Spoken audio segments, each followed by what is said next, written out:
Hello दोस्तों, बात करते हैं RSIT आइलन असेसमेंट नंबर 9 की। तो क्वेश्चन नंबर फर्स्ट है, क्या आप पासपोर्ट के लिए आवेदन ऑनलाइन जमा करा सकते हैं? तो हाँ, हम ऑनलाइन करवा सकते हैं और इसमें कम से कम पासपोर्ट बनने के लिए 1-1.5 महीना लगता है, क्योंकि पहला स्टेप जो होता है आवेदन करने का होता है। उसके बाद आपको अपॉइंटमेंट मिलती है। अपॉइंटमेंट के बाद आपको जहाँ अपॉइंटमेंट मिलती है वहाँ पे आपका एक प्रकार से इंटरव्यू प्रकार से होता है, जिसमें आपके फिंगरप्रिंट और आपकी फ़ोटो ली जाती है। उसके बाद वेरिफिकेशन आता है, पुलिस वेरिफिकेशन के बाद फिर आपका इंक्वायरी आती है आपके थाने के अंदर, आपके एरिया का जो थाना होता है उसके अंदर। फिर आपको वहाँ बुलाया जाता है और उसके बाद आपका 1-1.5 महीने 1-1.5 महीने के बाद आपका क्या बन जाता है, आपका पासपोर्ट बन के कंप्लीट हो जाता है।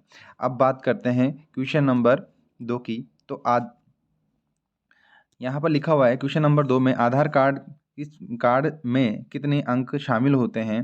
तो इसके अंदर जो अंक शामिल होते हैं वो 12 अंक होते हैं और इसको जारी करता है UIADAI। UIADAI का फुल फॉर्म होता है unique identification authority of India. ठीक है, ये सेंटर लेवल की योजना है। ये क्या है? सेंट्रल लेवल की योजना है, ये बात आपको ध्यान में रखनी है।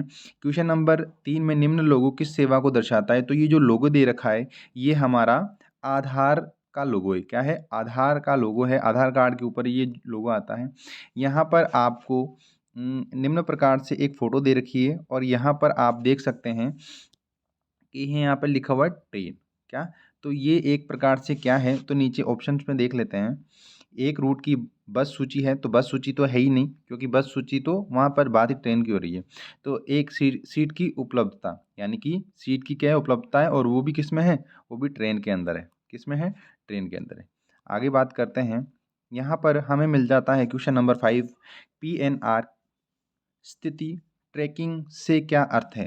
तो इसमें आपको यह ध्यान रखना है, जब भी कोई टिकट जारी होता है तो उसके अंदर हमें PNR नंबर मिलते हैं। वो क्या बताता है? टिकट की स्थिति का पता लगाता है, यानी कि टिकट की स्थिति पता लगाने के लिए इसका इस्तेमाल किया जाता है। ये आपको ध्यान रखना है। और PNR संबंधित है IRCTC से। IRCTC इंडियन रेलवे का नाम है, full form Indian railway catering tourism corporation. ये बात आपको ध्यान में रखनी है। आगे चलते हैं।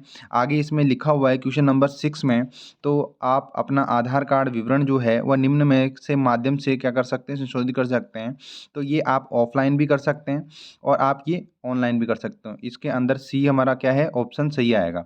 आगे चलते हैं। क्वेश्चन नंबर 7 में हमें बता रखा है, चित्र दे रखा है और चित्र में एक प्रकार से आपको सीधे बात ध्यान रखनी है कि एक रूट की क्या है? रेल सूची है। आगे चलते हैं। आगे क्वेश्चन नंबर 8 में दे रखा है, व्यू रिटर्न्स फॉरम विकल्प से क्या कर सकते हैं? तो यहाँ पर चित्र दे रखा है। चित्र में आपको यहाँ पर लिखा है व्यू रिटर्न्स फॉरम्स। तो आप ये ध्यान रखें कि इसका आंसर जो आएगा वो आएगा, अपने द्वारा दायर पुरानी ITR पुनः प्राप्त कर सकते हैं। ITR इनकम टैक्स रिटर्न की बात हो रही है और ITR जो है वह हमारे एक विभिन्न रूप से NSDL से संबंधित हैं, यानी कि नेशनल सिक्योरिटी डिपॉजिटरी लिमिटेड। और पैन कार्ड भी इससे संबंधित है। पैन कार्ड का फुल फॉर्म होता है परमानेंट अकाउंट नंबर। क्या होता है? परमानेंट अकाउंट नंबर, जो कि हमारे बैंक अकाउंट से क्या होता है? लिंक्ड होता है। ये बात आपको ध्यान में रखनी है। यहाँ पर क्वेश्चन नंबर 9 में हमें लिखा हुआ है कि निम्न में से किस अवसर पर राष्ट्रीय मतदाता सेवा पोर्टल की शुरुआत की गई? तो इसकी जो शुरुआत की गई थी वो राष्ट्रीय मतदाता दिवस पर की गई थी और इससे संबंधित है NVSP का फुल फॉर्म होता है नेशनल वोटर सर्विस पोर्टल। और इसमें वोटर आईडी जो होती है, वोटर आईडी जो होती है उसको हम EPI बोलते हैं। EPIC का फुल फॉर्म होता है इलेक्शन फोटो आइडेंटिटी कार्ड। क्या होता है? Election photo identity card. और इससे संबंधित होता है EVM इलेक्ट्रॉनिक वोटिंग मशीन। क्या होता है? Electronic voting machine. EVM का फुल फॉर्म क्या होता है? इलेक्ट्रॉनिक वोटिंग मशीन होता है। अब बात करते हैं क्वेश्चन नंबर 10 की। निम्न में से अब पैन कार्ड आवेदन के लिए अपने ब्राउज़र में NSDL यानी कि national security depository limited website को खोलने और फॉर्म खालिस्तान ऑनलाइन भरें। तो इसके अंदर कौन सा फॉर्म नंबर कौन सा लगता है? 49A लगता है। कौन सा लगता है? 49A। ये बात आपको ध्यान रखनी है। क्वेश्चन नंबर 11 में, आयकर रिटर्न्स क्या है? तो ITR का फुल फॉर्म होता है इनकम टैक्स रिटर्न, यानी कि इसका जो उत्तर आएगा एक प्रमाण है कि आपने इनकम टैक्स का भुगतान किया हुआ है। ये बात आपको ध्यान में रखनी है। यहाँ पर हमें मिलता है क्वेश्चन नंबर 12, तो राष्ट्रीय मतदाता सेवा पोर्टल यानी कि नेशनल वोटर सर्विस पोर्टल से आप निम्न कार्य कर सकते हैं। तो मैंने आपको पहले बताया था कि सुधार के लिए ऑनलाइन आवेदन कर सकते हैं यदि कोई हो तो।